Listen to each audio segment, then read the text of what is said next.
નમસ્કાર મિત્રો, હવામાન વિભાગે ભારેથી ભારે વરસાદની આગાહી છે તે પણ કરવામાં આવેલી છે। ત્યાર પછી મિત્રો વાત કરીએ તો મિત્રો આપણે જે તમને જે વાત કરું તો જે મિત્રો આપણે જે 11 વાગ્યાની અપડેટ પ્રમાણે જો વાત કરીશું તો મિત્રો કયા વિસ્તારોની અંદર મિત્રો ભારે વરસાદ, અતિ ભારે વરસાદ ને મિત્રો પવનની તીવ્રતા સાથે વરસાદ પડવાની આગાહી છે તે પણ કરવામાં આવેલી છે।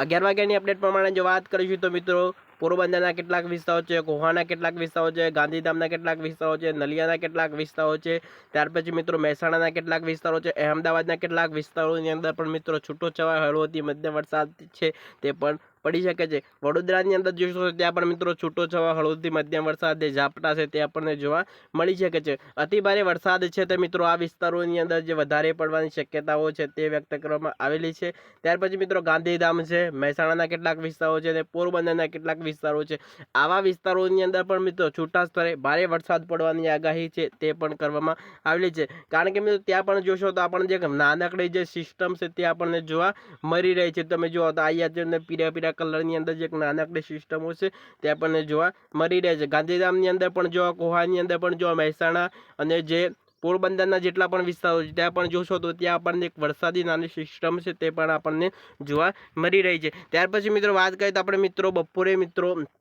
3 વાગ્યાની અપડેટ પ્રમાણે જો વાત કરીશું તો ત્યાં આપણને વરસાદ કેવો જોવા મળવાનો છે। 3 વાગ્યાની અપડેટ પ્રમાણે જો વાત કરીશું તો મિત્રો જૂનાગઢના કેટલાક વિસ્તારો છે, પોરબંદરના કેટલાક વિસ્તારો છે, જામનગરના કેટલાક વિસ્તારો છે, ગાંધીધામના કેટલાક વિસ્તારો છે, હળવદના કેટલાક વિસ્તારો છે, ખાવડાના કેટલાક વિસ્તારો છે, મહેસાણાના કેટલાક વિસ્તારો છે, અહેમદાબાદના કેટલાક વિસ્તારો છે અને ભાવનગરના કેટલાક વિસ્તારો છે, આવા વિસ્તારોની અંદર પણ મિત્રો છૂટા સ્તરે ભારે વરસાદ પડવાની આગાહી છે તે પણ કરવામાં આવેલી છે। ત્યાર પછી મિત્રો વાત કરીએ તો મિત્રો સાબરકાંઠા, અરવલ્લી, મહેસાણા તેવા વિસ્તારોની અંદર પણ આપણને મિત્રો વરસાદ છે તે કેવો જોવા મળવાનો છે તે સંપૂર્ણ માહિતી આપી દેવાના છીએ। ચેનલ ઉપર તમે પહેલી વાર વિઝિટ કરી રહ્યા છો તો બે હાથ જોડીને મારી નમ્ર વિનંતી છે ચેનલને સબસ્ક્રાઇબ કરી લેવા વિનંતી છે। ચાલો મિત્રો આગળની માહિતી તમને સ્ટેપ બાય અમે આપતા રહીશું।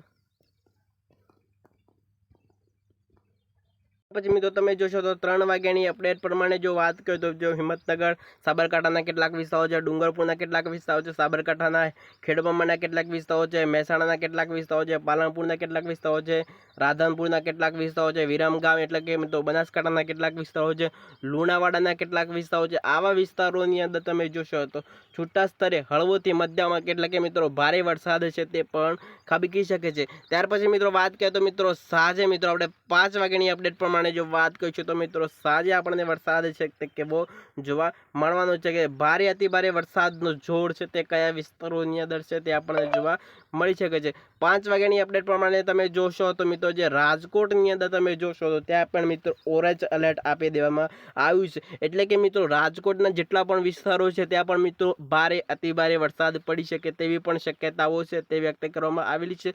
સાંજે મિત્રો 5 વાગ્યા વિસ્તારોની અંદર મિત્રો વરસાદ, ધોધમાર વરસાદ પડે તેવી શક્યતાઓ છે તે વ્યક્ત કરવામાં આવેલી છે। અહેમદાબાદના અંદર તમે જોશો તો તે પણ વિસ્તારોની અંદર મિત્રો છૂટો છવાયો હળવોથી મધ્યમ વરસાદ પડે તેવી શક્યતાઓ છે તે વ્યક્ત કરવામાં આવેલી છે। કારણ કે મિત્રો સમગ્ર મિત્રો ગુજરાતની અંદર વરસાદ તો ચાલુ રહેવાનો છે, કારણ કે મિત્રો ભારે અતિ ભારે વરસાદ છે તે કયા વિસ્તારોની અંદર ધબધબાટી તે બોલાવાનો છે। ગાંધીધામના કેટલાક વિસ્તારો છે, ખાવડાના કેટલાક વિસ્તારો છે અને હળવદના કેટલાક વિસ્તારો છે, મહેસાણાના કેટલાક વિસ્તારો છે, ત્યાર પછી મિત્રો જૂનાગઢના કેટલાક વિસ્તારો છે અને ભાવનગરના જેટલા પણ વિસ્તારો છે તેવા વિસ્તારોની અંદર પણ મિત્રો છૂટા સ્તરે ભારે વરસાદ પડે તેવી શક્યતાઓ છે તે વ્યક્ત કરવામાં આવેલી છે। ત્યાર પછી મિત્રો વાત કરીએ તો મિત્રો આપણે રાત્રે મિત્રો 9 વાગ્યાની અપડેટ પ્રમાણે જો વાત કરીશું ત્યાં પણ આપણને વરસાદ છે તે કેવો જોવા મળવાનો છે। રાત્રે મિત્રો વરસાદની તીવ્રતા મિત્રો આપણને ઓછી છે તે જોવા મળી શકે છે। રાજકોટની અંદર પણ મિત્રો નાનકડી વરસાદી સિસ્ટમ છે તે આપણને જોવા મળી શકે છે। રાત્રે મિત્રો 9 વાગ્યા પછી મિત્રો ભારે અતિ ભારે વરસાદની કોઈ પણ આગાહી છે તે પણ નથી કરવામાં આવેલી।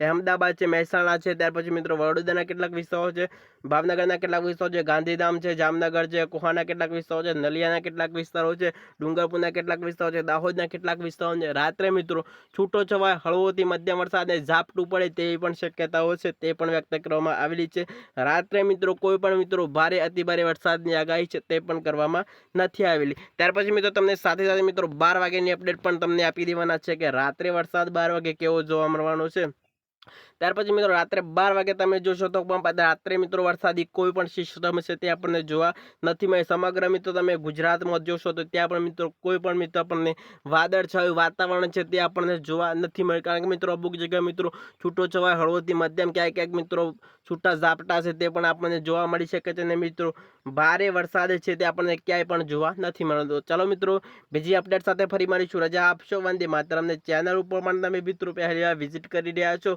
તો 2 હાથ જોડીને મારી તમને નમ્ર વિનંતી છે કે ચેનલને સબસ્ક્રાઈબ કરી લેવા વિનંતી. તો રજા આપશો. વંદે માતરમ.